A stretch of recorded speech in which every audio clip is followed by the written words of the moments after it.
लोकतंत्र में मीडिया अगर ताकतवर नहीं होगा तो लोकतंत्र चलेगा नहीं। और ऐसा डरपोक मीडिया देश को नहीं चाहिए, भाग जाने वाला नहीं चाहिए मीडिया। मजबूत मीडिया चाहिए, डट करके खड़ा रहे। कितना ही बड़ा तिस्मार खा के राजनेता आया हो तो भी खड़ा रहे, ऐसा मीडिया चाहिए। भागने वाली बात मत करो भाई, और भागते हो तो मुझे कहना, मैं मदद करूंगा, बचाऊंगा। प्रधानमंत्री नरेंद्र मोदी के बीबीसी डॉक्यूमेंट्री के रिलीज होने के कुछ ही हफ्तों बाद भारत में बीबीसी कार्यालयों पर इनकम टैक्स द्वारा छापा मारा गया, जबकि सरकार द्वारा बीबीसी डॉक्यूमेंट्री रिलीज के कुछ ही दिनों के भीतर ब्लॉक कर दिया गया था। ब्रॉडकास्टर में काम करने वालों के मुताबिक देश के इनकम टैक्स के 1 दर्जन से अधिक अधिकारियों ने सर्वे की। दिल्ली और मुंबई में बीबीसी के कार्यालयों में पहुंचे, जहां सैकड़ों कर्मचारी काम करते हैं। कई पत्रकारों के दस्तावेज और फोन ले लिया गया और कार्यालयों को सील कर दिया गया है। अधिकारियों ने स्थानीय मीडिया को बताया कि मंगलवार की सुबह की गई तलाशी भारत में बीबीसी के बिजनेस ऑपरेशन की चोरी का एक हिस्सा थी और कई खाताओं और फाइनेंशियल फाइलों को जब्त कर लिया गया था। बीबीसी ने कार्यालय पर छापे की पुष्टि की और कहा कि वो पूरा सहयोग कर रहा है। बयान में कहा गया, हमें उम्मीद है कि ये स्थिति जल्द से जल्द सुलझ जाएगी। वही बात निकलेगी तो दूर तलक जाएगी। जी हाँ, बीबीसी के साथ ऐसा होना था और हुआ भी, क्योंकि प्रधानमंत्री पर डॉक्यूमेंट्री रिलीज के बाद विपक्ष यानी कांग्रेस के कई नेताओं ने ये भविष्यवाणी कर दी थी कि कुछ तो होने वाला है बीबीसी के साथ। आइए वीडियो देखते हैं, उसके बाद हम चर्चा करेंगे।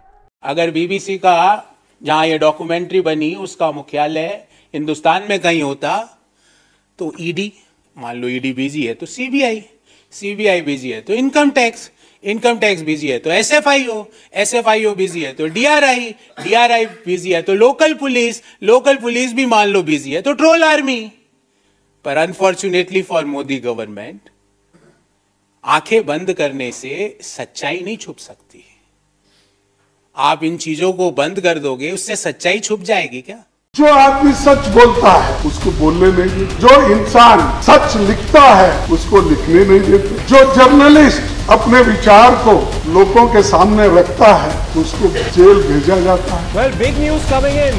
The offices of the British Broadcasting Corporation have been raided by income tax authorities.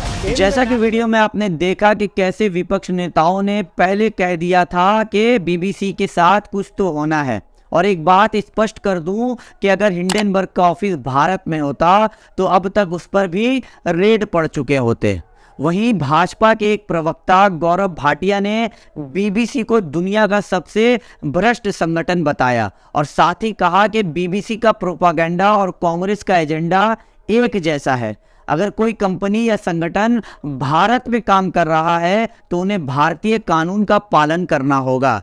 यदि आप कानून का पालन कर रहे हैं तो आप डरते क्यों हैं, ऐसा गौरव भाटिया ने कहा। यह भी कहा कि विभाग को अपना काम करने देना चाहिए। जबकि गौरव भाटिया को मैं ये कहना चाहता हूं कि बीबीसी ने पहले ही कह दिया है कि वो पूरा सहयोग कर रही है इस मामले में। वहीं एक रिपोर्ट के मुताबिक 2014 में मोदी के सत्ता में आने के बाद से मीडिया के लिए बढ़ते दबाव के बीच ये छापे मारे गए हैं।